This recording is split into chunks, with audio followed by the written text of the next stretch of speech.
নতুন অর্থবছরে স্বাস্থ্য খাতে ৪১,৯০৮ কোটি টাকা বরাদ্দের প্রস্তাব করা হয়েছে, যা বিদায়ী অর্থবছরের তুলনায় ৫০০ কোটি টাকা বেশি। এই বরাদ্দ মোট বাজেটের প্রায় ৫.৩০%।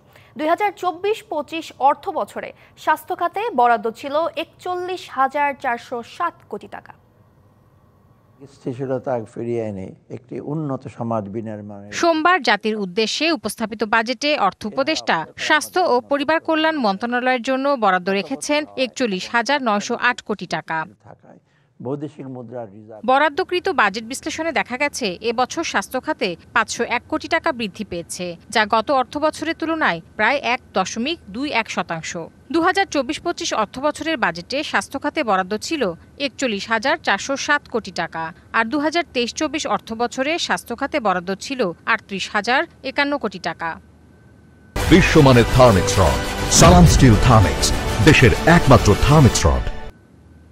স্বাস্থ্য খাতে বাজেটে দরিদ্র জনগোষ্ঠীর বিনামূল্যে চিকিৎসা সেবা এবং সম্প্রসারিত টিকাদান কর্মসূচিতে বিশেষ নজর দেওয়া হয়েছে। এই দুই খাতে বরাদ্দ দেওয়া হয়েছে যথাক্রমে ৪,১৬৬ কোটি এবং ১,০০০ কোটি টাকা। ২০৩০ সালের মধ্যে সকল নাগরিককে সর্বজনীন স্বাস্থ্যসেবার আওতায় আনতে এবারের বাজেটে বিশেষ গুরুত্ব দেওয়া হয়েছে।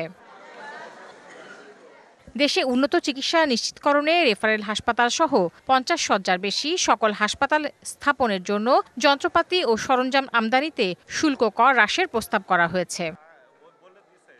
ক্যান্সার প্রতিরোধক ওষুধসহ ওষুধ শিল্পের কাঁচামাল আমদানি এবং এপিআই তৈরির কাঁচামাল আমদানিতে শুল্ক কর অব্যাহতি সুবিধা বাড়ানোর প্রস্তাব করা হয়েছে।